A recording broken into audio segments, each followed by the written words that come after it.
Hi അസ്സാം വലൈക്കും. അപ്പോൾ ഇന്ന് രാത്രിയിലുള്ള കുറച്ച് വിശേഷങ്ങളാണ് കേട്ടോ. അപ്പോൾ വീഡിയോ കാണുമ്പോൾ തന്നെ ആ ഒരു ലൈക്ക് ബട്ടൺ പ്രസ് ചെയ്യാൻ ആരും മറക്കരുത്. പിന്നെ സബ്സ്ക്രൈബ് ചെയ്യാത്തവരുണ്ടെങ്കിൽ ചാനൽ ഒന്ന് സബ്സ്ക്രൈബ് ചെയ്തിട്ട് സപ്പോർട്ട് ചെയ്യുക. തൊട്ടടുത്തുള്ള ബെല്ലൈക്കണും പ്രസ് ചെയ്യുക. അപ്പോൾ ഇതാ ഒരു 8 മണിയൊക്കെ ആകുമ്പോൾ കിച്ചണിൽ വന്നതാണ് കേട്ടോ. നാളെ ഇഡ്ഡലി ഉണ്ടാക്കാൻ വേണ്ടിയിട്ട് ഉഴുന്നും അരിയും കൂടി വെള്ളത്തിലിട്ടിട്ടുണ്ടായിരുന്നു. ഇനിയിപ്പോൾ അതൊന്ന് അരച്ചെടുക്കണം. ഇത് അരച്ച് വെച്ചാൽ പിന്നെ നാളെ രാവിലത്തെ കാര്യം ടെൻഷനില്ലല്ലോ.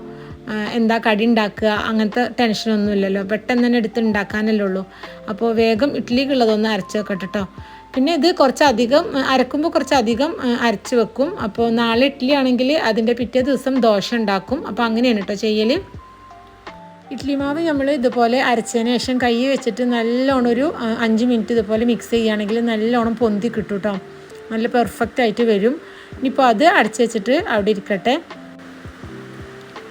ഇതില്ലേ ഒറോട്ടിപ്പൊടി കൊണ്ട് ഇല പരത്തി ഉണ്ടാക്കിയതാണ് കേട്ടോ. ഒന്നില്ലെങ്കിൽ ഇലയിലോ അല്ലെങ്കിൽ പ്ലാസ്റ്റിക് ഷീറ്റിലോ ഒക്കെ നമുക്ക് പരത്തിയിട്ട് ഇതുപോലെ ചുട്ടെടുക്കാം. തേങ്ങയും പച്ചവെള്ളവും ഒറോട്ടിപ്പൊടിയും.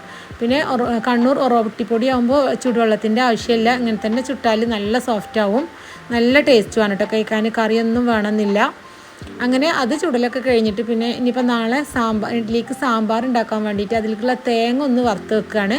അപ്പോൾ കുറച്ച് കരിവേപ്പിൻ്റെ ഇലയും ചെറിയുള്ളിയും വെളുത്തുള്ളിയും ഉലുവയും കടുകും ഒക്കെ ഇട്ടിട്ടൊന്ന് നല്ലോണം ബ്രൗൺ കളറാണ് ഒന്ന് വറുത്തെടുത്തതാണ്. ഇനിയിപ്പോൾ അതൊരു പാത്രത്തിലാക്കിയിട്ട് അങ്ങനെ ഫ്രിഡ്ജിലേക്ക് വെച്ച് കൊടുക്കുകയാണ്. ഇപ്പോൾ രാവിലെ വേഗം കഷ്ണങ്ങൾ വേവിച്ചിട്ട് അത് അരച്ചിട്ട് ഒഴിക്കാമല്ലോ. ഇനിയിപ്പോൾ ഫുഡ് കഴിക്കാൻ വേണ്ടിയിട്ട് പോവുകയാണ് കേട്ടോ. അപ്പോൾ ഇത് വീട്ടിൽ തന്നെ ഉണ്ടായ മാങ്ങയാണ്. അപ്പോൾ അതൊന്ന് മുറിച്ചിട്ട് പാത്രത്തിലേക്ക് ആക്കുകയാണ്. നല്ല മധുരമുള്ള മാങ്ങയാണ് കേട്ടോ. നല്ല ടേസ്റ്റുള്ള മാങ്ങയാണ്. ഇനിയിപ്പോൾ ഇതാ എല്ലാവരും കൂടി ഇരുന്നിട്ട് ഫുഡ് കഴിക്കുകയാണ്.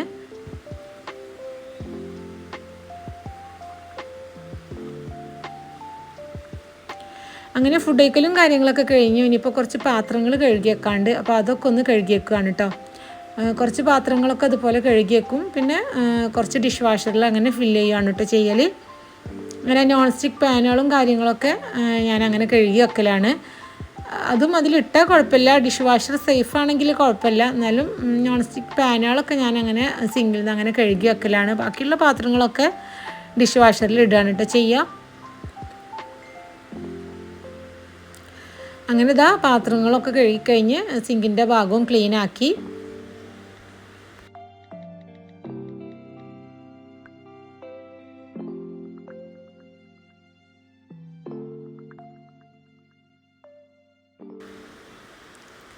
ഇനിയിപ്പോൾ ഇതാ ഡിഷ് വാഷറിലും പാത്രങ്ങളൊക്കെ ഫില്ല് ചെയ്തിരുന്നു കേട്ടോ. ഇനിയിപ്പോൾ ഡിഷ് വാഷർ ഓണാക്കും കൂടി ചെയ്യാണ്.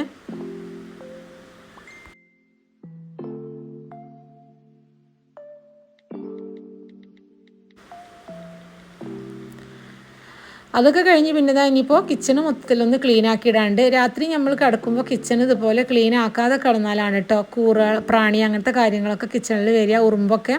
അപ്പോൾ കഴിയുന്നതും രാത്രി കിടക്കുമ്പോൾ തന്നെ കിച്ചൺ നല്ല നീറ്റാക്കി ഇടാൻ വേണ്ടിയിട്ട് നോക്കുക.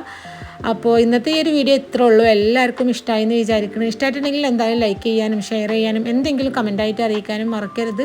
അപ്പോൾ എല്ലാവർക്കും അസ്സലാമു അലൈക്കും.